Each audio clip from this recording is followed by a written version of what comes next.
15/2/2026 ನಡೆಯುವ ಶಿವರಾತ್ರಿ ಮಹಾಶಿವರಾತ್ರಿ ಹಬ್ಬದಂದು ಎಂದಿನಂತೆ ಬೆಳಗಿನ ಜಾವ 6:30ಕ್ಕೆ ಅಭಿಷೇಕ ಕಾರ್ಯಕ್ರಮ ಇರ್ತದೆ. ಜಾವದ ಪೂಜೆ ಅಂತ 4 ಜಾವದ ಪೂಜೆ ಮಾಡ್ತೀವಿ. 6:30ಕ್ಕೊಂದು, 3:30ಕ್ಕೊಂದು, ರಾತ್ರಿ 11 ಗಂಟೆಗೊಂದು, ಮಾರನೆಗೆ ಬೆಳಗಿನ ಜಾವ 1, 16ನೇ ತಾರೀಕು ಬೆಳಗಿನ ಜಾವ 1 ನಡೀತಾ ಇರ್ತದೆ. ಅಂತ ಒಂದು ಸುಸಂದರ್ಭದಲ್ಲಿ ಬಹಳಷ್ಟು ಜನ ಭಕ್ತಾದಿಗಳು ಬಂದು ಸ್ವಾಮಿಯ ದರ್ಶನ ಪಡೆದು ಸ್ವಾಮಿಯ ಕೃಪೆಗೆ ಪಾತ್ರರಾಗುವಂತ ಒಂದು ಸನ್ನಿವೇಶ ತಾವೆಲ್ಲರೂ ಗಮನಿಸ್ತಾನೆ ಇದ್ದೀರಿ. ಈ ಒಂದು ದೇವಸ್ಥಾನದ ದಿನೇ ದಿನೇ ಈ ದೇವಸ್ಥಾನದ ಒಂದು ಪ್ರತಿಷ್ಠೆ ಹೆಚ್ಚುತ್ತಾ ಹೋಗ್ತಾ ಇದೆ. ಆ ಭಕ್ತಾದಿಗಳು ಕೂಡ ವರ್ಷಕ್ಕೆ ಜಾಸ್ತಿ ಆಗ್ತಾ ಹೋಗ್ತಾ ಇದ್ದಾರೆ.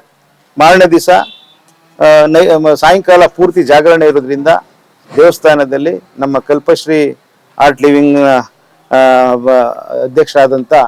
ಆರ್ಟ್ ಆಫ್ ಲಿವಿಂಗ್ ಅಧ್ಯಕ್ಷರಾದಂಥ ನಮ್ಮ ಸುಜೇಂದ್ರ ಬಾಬು ಅವರು ಅವತ್ತಿನ ವೇದಿಕೆ ಕಾರ್ಯಕ್ರಮ ಸಂಪೂರ್ಣವಾಗಿ ಅವರೇ ವಹಿಸ್ಕೊಂಡು ನಡೆಸ್ಕೊಡ್ತಾರೆ. ಬಹಳ ಯಶಸ್ವಿಯಾಗಿ ಆ ಕಾರ್ಯಕ್ರಮ ಚನ್ನಪಟ್ಟಣದಲ್ಲಿ ತುಂಬಾ ಯಶಸ್ವಿ ಕಾಣ್ತಾ ಇದೆ.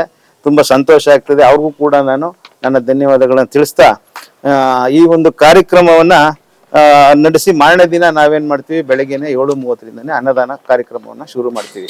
ಅನ್ನದಾನ ತುಂಬಾ ಯಶಸ್ವಿಯಾಗಿ ನಡೀತದೆ. ಸುಮಾರು 15 ಮೊದಲೇ ಕಡಿಮೆ ಇದ್ದಂತ ಜನ ಇವತ್ತು 15ರಿಂದ 20,000 ಜನ ಪ್ರಸಾದವನ್ನ ಸ್ವೀಕರಿಸುವಂತ ಯೋಜನೆ ಆಗ್ತಾ ಇದೆ. ಭಕ್ತಾದಿಗಳು ದರ್ಶನಕ್ಕೆ 15,000 ಜನದ ಮೇಲೆ 15ರಿಂದ 20,000 ಜನ ಆಗ್ತಾರೆ. ಮಾರನೆಗೆ ಊಟಕ್ಕೆ ಅಷ್ಟೇ ಆಗ್ತಾರೆ. ಹೋದ್ ಸರಿ ತಮ್ಮ ಹತ್ರ ಏನ್ ಮಾತಾಡಿದ್ದು ಅಂದ್ರೆ ಈ ಜೀರ್ಣೋದ್ಧಾರ ಮಾಡಬೇಕು ದೇವಸ್ಥಾನದಿಂದ ಅಂತ ತಮ್ಮ ಮುಂದೆ ಮನವಿ ಇಟ್ಟಿದ್ದು. ಈ ಸಾರಿ ಅದಕ್ಕೆ ತಂತ್ರಿಗಳು ಕರೆಸಿ ಮಂಗಳೂರಿಂದ ಅವ್ರ ಹತ್ರ ಅಷ್ಟಮಂಗಳ ಪ್ರಶ್ನೆ ಹಾಕ್ಸಿ ಎಲ್ಲ ಮಾಡಿದ್ದೀವಿ. ಅವ್ರು ಹೇಳಿದ್ದಾರೆ ಯಾವ ರೀತಿ ಮಾಡಬೇಕು ಅಂತ.